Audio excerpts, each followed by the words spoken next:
So, yeah. He continuously is knocking on my door for various reasons. Oh, I need to talk to you. Then sends me messages saying, oh, we need to have a conversation, because he gave me a specific time by when I was supposed to be out. And he's like, well, if you want to stay longer, we have to have a conversation, which meant that I had to speak to him in person. And I avoided him at every nook, cranny, and turn. And I just focused on trying to find a fucking job and getting to these damn interviews. And yeah, I was just focused on getting to the damn interviews. And before the children actually ended up getting taken away, here's the other juicy part of the story.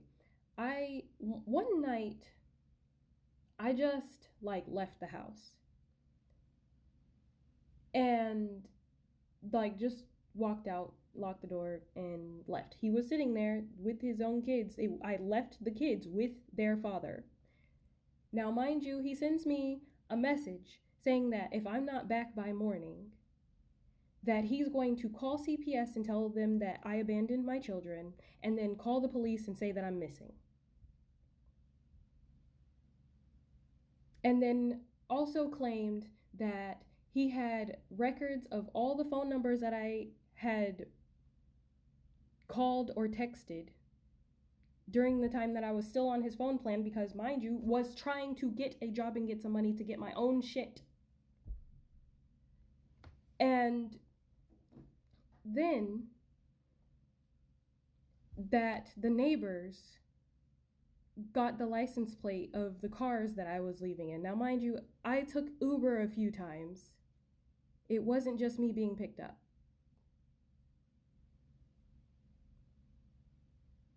So, yeah, this went beyond just him constantly trying to talk to me and feed me and give me shit face to face.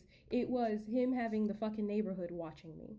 And the last time I made eye contact with that neighbor after I had heard about that, he looked away so fucking fast. Like, they were watching my every move. Every time I walked out of that fucking door, they were literally watching what I was doing. And that's why I don't motherfucking feel safe. And on top of that, he really tried to freaking humiliate me while on the phone with his friends like multiple fucking times. Me, I just happened to be fucking talking. I wasn't trying to fucking humiliate him. I just didn't want to fucking talk to anybody else. And so one time the kid had her diaper on, or like I was potty training her. So she put on her own pull-ups because, she's a big girl, or she wants to be. And she put on her own pull-up, and it was backwards. And I didn't notice because I'm doing every goddamn other thing else, that she put it on backwards. And he's like, "Oh, you got your pull-up on backwards," while he was on the phone with his friend. And you need a diaper change, which, regular, that's normal, because she's fucking just trying constantly to make it seem like to his friends that I was just leaving her in her diaper that whole time. Meanwhile, he did end up leaving the newborn in a diaper all night because he decided that he was going to have her sleep in his room so that he could say that he did something. And I had to take care of a pretty bad diaper rash the next morning. Yeah, that was fucking insane. Like, that fucking hurts me, like, that the kids were fucking involved with this stupid ass fucking situation. And I fucking hate myself that this is literally the person that I ended up having a fucking kid with. And so, yeah. Then, like, it was him taking credit for all the fucking effort and work that I put in with them, even though he barely managed to do anything. The only reason why I was okay leaving him for the weekend is because most of that time, he would spend on the phone. So, as long as he was on the phone or on video chat or like had somebody over, then he could do the job because he had to prove to everybody else that he was doing something. And that's why I was leaving for the fucking weekend, even though I knew he was fucking incompetent. But it was just like one of those things, like, am I being too controlling over everything that he's doing? Because I don't want to be that. I don't want to be overly controlling over what the child's parent is doing with the freaking children. Because they are the other freaking parent. They should be able to handle me not being there. And that diaper thing was actually the last time I went out. That was it. And then it was the last time I went out before my mom picked up the kids. So then I was just constantly leaving and going to interviews and just taking the bus everywhere and getting lost and all of that shit because I'm fucking bad with fucking directions. So, yeah. Absolutely fucking humiliating. And according to my mom and my aunt, he was secretly recording me, and he may have been trying to build some kind of case against me or whatever, to say that I was like an abusive person and a terrible fucking mother or whatever. That's according to them. That's what they were saying, and he might have even been trying to build this case since before we broke up. I don't know.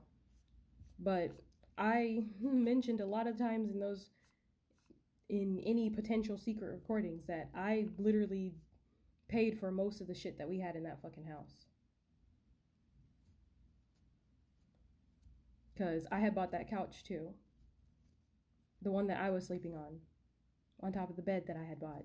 Because he was always short on money and I needed, actual real house items. And he wanted to sit there and impress his family by buying them shit that they may or may not appreciate. Some of them did, obviously, but not others. And so, yeah. That's how that went down. So, my mom came and got them.